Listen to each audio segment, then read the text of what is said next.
Hi, Dominique, and welcome to another edition of the Week Ahead. I think we've had fairly quiet probably most weekends, I would say, this year. This feels like the first real weekend, maybe even like 2008 kind of feeling. Obviously, we had a pretty big sell-off in equities last year, but I don't think to that level, but where people are discussing that the government or the Fed will have to do something to calm markets over the weekend. So first, how are you doing? And yeah, let's kind of dive right in. Certainly get your thoughts on everything that took place this past week. Well, Andrew, I thought you were going to say nothing happened last week, finally a weekend when we can rest. Well, I was really disappointed because NFP came out more or less where I was thinking. But obviously, this was completely displaced by this bankruptcy, which I think has been blown completely out of proportion. To me, it's not systemic, but it points at some long-term issues. And yeah, I mean, no, I don't think we are back in 2008. I think the memories are fresh, and that's why people are overreacting, but it's a completely different situation. I think there will be long-term consequences on supervision. I suspect the Fed is going to ask banks to raise more capital, obviously not on Monday morning, but it's not the big one yet. Yeah, I think I was talking to Bilal like 2 months ago or something. We were thinking about like what encapsulates this market, and it's kind of like, I'm not saying it's like the earthquake market, but it's like the trend, like it is some kind of thing where everything seems normal above, everyone's expecting something terrible, but it doesn't really happen. We see these little tremors, but still, I think we all believe eventually something will pretty significantly may break, and most likely will break. And I think Bilal's points where it come from kind of like shadow financing, shadow banking system probably makes most sense to me. But it could come from anywhere, we've had some pretty big ones in crypto, real estate already. It's going to come from places where we don't have much visibility. Because if we had full visibility, like the loss on the holdings of bonds by banks, we've known this. I mean, it's been in the newspaper last year. Yeah. So that's not what triggers a crisis, because when some weakness is well known in advance, it's already priced in. What triggers a crisis is basically an unpleasant surprise. So I would argue that with that bank, the unpleasant surprise was not just the losses on the bond portfolio, but the growth in assets and also the exposure to a sector that is shrinking, because it's a sector that doesn't do well when interest rates are high, and we are moving to a higher rate environment. So to me, that's a big picture. And the story, in my view, is too specific to SVB to be systemic, to be the first stage of a systemic crisis. I mean, to me, the only thing I would say is I have friends at places, I have a couple investments, but like in the venture world, this is a pretty big deal. And if they made everyone whole, all the depositors, I think it probably wouldn't be. Now that brings up other questions as well, but the idea of where to hold your money, and then if you're above that $250,000, are you safe in these kind of weaker banks that traditionally have been more interesting because they either pay a higher yield or they participate in facilities for venture debt, or they do M&A for the tech, they help tech sector in other angles. Like, so that is a risk, and that's definitely stuff, but maybe it's still a small part of the economy. Well, that's it. I mean, how many Americans have more than $250,000 in their bank account? Maybe what is it? Not even the 1%, the 1% of the 1%. I think the issue more is if a portfolio company or a venture themselves have that, and then what they're saying, they can't pay salaries next week. But what is in terms of a broad economic impact? So these people get a lot of press coverage because, let's face it, it's a sexy activity. It's sexy, yeah, it's a sexy industry. But, when the chips come down, how much impact, short-term impact on the US economy? I mean, what's going on is that there are probably a lot of startups out there with unrealistic business plan, burning through cash. And those startups are just being pushed out of existence by market forces, by rising yields. And that's how I would view this bankruptcy, that those startups with poor prospects are probably not going to make it. And that's why I think bailing out everybody from a perspective of long-term growth, market efficiency, and so on and so forth may not be the best policy. I think you're right. Obviously, I'm not the one, you and I are not the one deciding. The powers that be happen to be quite blue at this time. And blue, as we know, is close to tech in my state, big industry, and close to finance. So I wouldn't be surprised if they ended up getting bailed out. But to me, the big picture is tech is no longer this promised land that it used to be, because we are moving into a backdrop of structurally higher rates. And so a lot of tech is going to be killed by market forces. Right. And then, I mean, it feels like, a long time ago, and obviously with what happened, Powell's comments may not be as relevant, certainly by what the moves we saw on Friday, massive moves in multi-standard deviation moves in fixed income. But just 5 minutes on his comments on Tuesday and Wednesday to Congress. So okay, I think market is a little bit has a little bit lost its bearings here, because sure, on Congress, I mean, before the SVB story, 50 basis point in March was a really good prospect based on a strong NFP, stronger than expected CPI. But what market is pricing now, first of all, I think they are pricing about 35 basis points. I think, yeah. And then 40 basis points of cuts by December, which is crazy, because either this is not a systemic event, and then, I think the Fed is going to trade very gingerly in March and maybe do 25 instead of 50, but stick to the long-term plan. And the long-term plan, sadly, they need to do a lot more. Or it is a systemic event, and then the Fed is not cutting to 4.8%. It's cutting to 0, for God's sake. So the market is completely out of whack. So there must be good money to be made here, depending on your view of the world. Well, I know one of the trades that we've been recommending, Mustafa's trade of buying just strangles on, I think it's a one year swaptions, and just owning vol in both directions, which clearly now seems like a pretty good call. That was a very good call. Yeah, that was a good call. Yeah. And then just before we move ahead, so on Friday, with unemployment, which some people, to be fair, some people thought because wages went up less than expected and the unemployment rate went up, some people did think it was a positive report, and also maybe more push people towards 25 or question.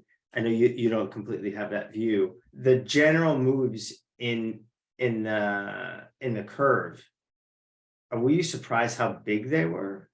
I mean, the moves relative to SVB or relative to the NFP, because it happened. So like sure, 2, 3, 5-year yields in the US came off like 25 basis points or 30 basis points or something. I mean, these are like massive moves.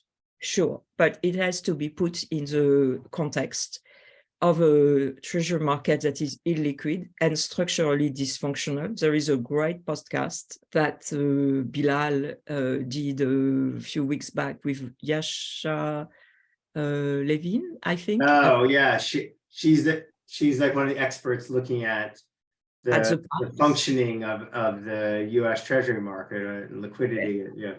What is going on here is that the operating framework that the Fed adopted after the crisis is an unmitigated disaster.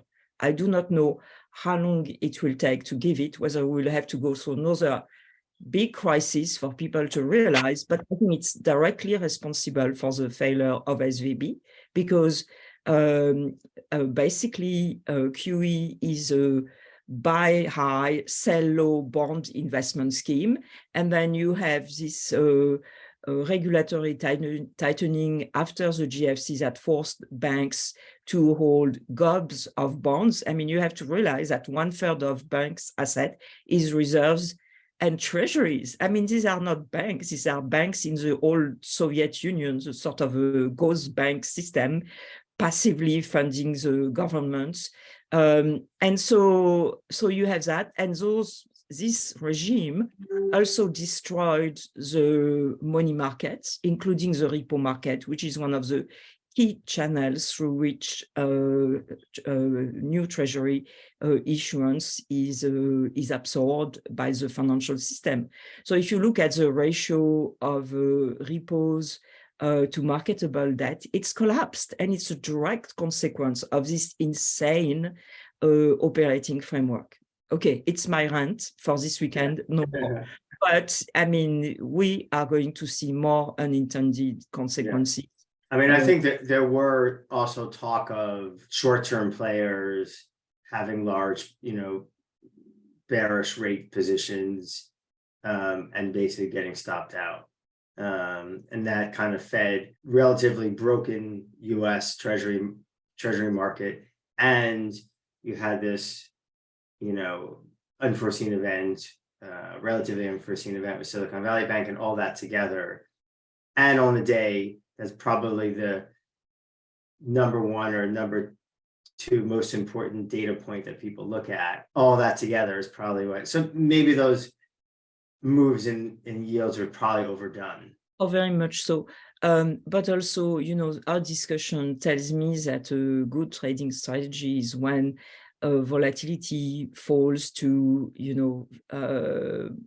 abnormally low or below average levels. You load up because our system is so unstable and inefficient that sooner or later it's bound to blow up. Yeah, I think that's fair. Okay, I guess that covers a lot. So so let's think about the week ahead. Obviously, number one thing is, will the Fed announce anything? The Fed and Treasury, I guess, together, would they announce anything on Sunday night or Monday morning to try and calm markets and potentially have found a buyer for Silicon Valley Bank? Yeah, so it's quite likely. But there will be long-term consequences because, there was within the Fed a sort of a tug of war between people who wanted to regulate more and people who wanted to regulate banks less. And during Powell's last testimony to Congress, he was taken to task by Republican congressmen over possible tightening of regulation. So obviously this one pushes the balance in the camp of the pro-regulation people, but even though those regulations are amazingly inefficient. But I think, so there is that. People will talk about the fact that SVB had pushed to have banks with assets below 250 billion exempted from stress test. Right. So it do a stress test. So that you can be sure will be front and center on Monday. And I think, so more regulation. And I think long term, what's going to happen is the Fed, the regulators are going to ask banks to raise more capital to cover unrealized losses on their bond portfolio, even though the unrealized losses reflect in the first place the completely inefficient regulatory regime imposed by after the GFC. But that's probably, I mean, it's not going to happen on Monday morning. Obviously, I mean, this will all be about soothing the market's ruffled feathers. Yeah. But longer term, that's what's coming. They'll have to address that, yeah. And I still, you know, maybe it's from our conversations, but there's still this, it dawned on me hearing Powell talk on Tuesday and Wednesday, this data-dependent approach is just a terrible approach, because he says they're data-dependent, but then at the same time, one data point doesn't change anything.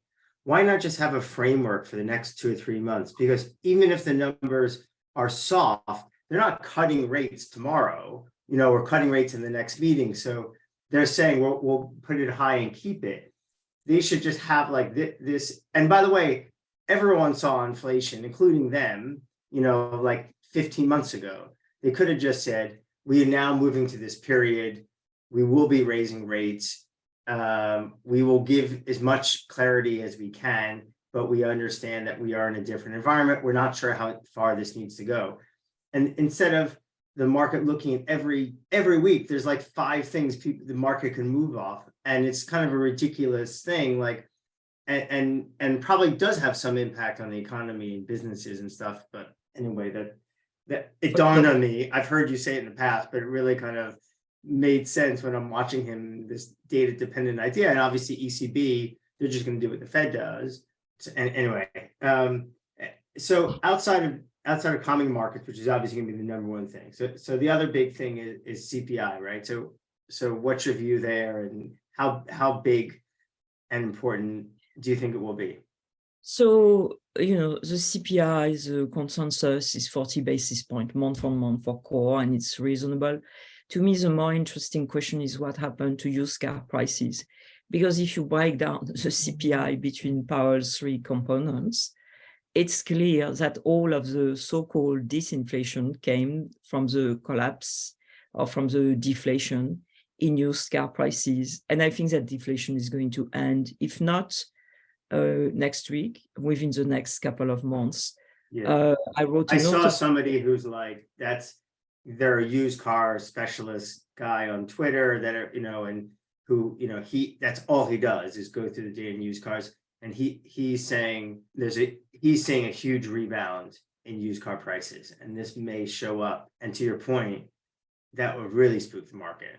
Well, and the Fed, because the Fed ends up caught between a rock and a hard place, financial stability or inflation, which was always going to be an issue, because the 2 decades of very low interest rates, of, you know, chasing inflation trends that were structural and well beyond the reach of monetary policy, all it did is inflate asset values and support leverage. So now the chicken are coming home to roost, basically. Exactly. Okay. What other data are you looking? So PPI and import prices could add to the Fed grief, because we kind of saw a rebound there, which is not good news. Retail sale, of course, where I think the consensus could be a little too pessimistic. They see a contraction in nominal terms when, you know, we have growth in employment, which is 3%. So it means at the moment, every month, real household income goes up by 3% plus real wages, which are contracting, but actually the contraction is getting smaller. And when you are talking about people liking the weak nominal wage growth, yeah, but look at real wage growth. It's actually accelerating, still negative, but accelerating. So I think the consensus could be a bit too pessimistic there. And then we have a few residential real estate market indices. And again, I mean, the situation there is a stabilization of prices. I mean, obviously the contraction in investment is still ongoing, but, you know, we have housing starts, building permits, I'd be curious to see if there is stabilization, which could suggest that the impact of real estate, the negative impact on real estate on growth, which was quite substantial, that impact is shrinking. So again, not what the Fed is looking for. And we have the usual surveys, New York Fed, Philly Fed. We also have the University of Michigan consumer confidence, but those surveys have become so decoupled from hard data. Hard data, yeah. On them, but because they are noisy, I'm not putting as much weight on them. Then we also have the usual jobless. So, I mean, I put some charts on Bloomberg showing that the jump we had last week relative to the size of the workforce, it's not that big. Industrial production could be stabilizing, for now, because manufacturing could still be benefiting from the past dollar weakening. I mean, now obviously it takes a while for the strengthening to transmit, and the global economy is doing very well, thank you. So this could see manufacturing perk up a bit. Nice. Okay, awesome. Only a few things that I would add is one thing that is very important, certainly for us and hopefully for all our clients, where it's relevant to them, is we're having a family office focus webinar this week, with you and Bilal, and really now more than ever after this past week, is if we do get to this 7-8%, which you've been calling for 14 months, what will be the potential impact on family office type portfolios? So this is not just, it's obviously public equities, public bonds, but private equity, real estate, venture.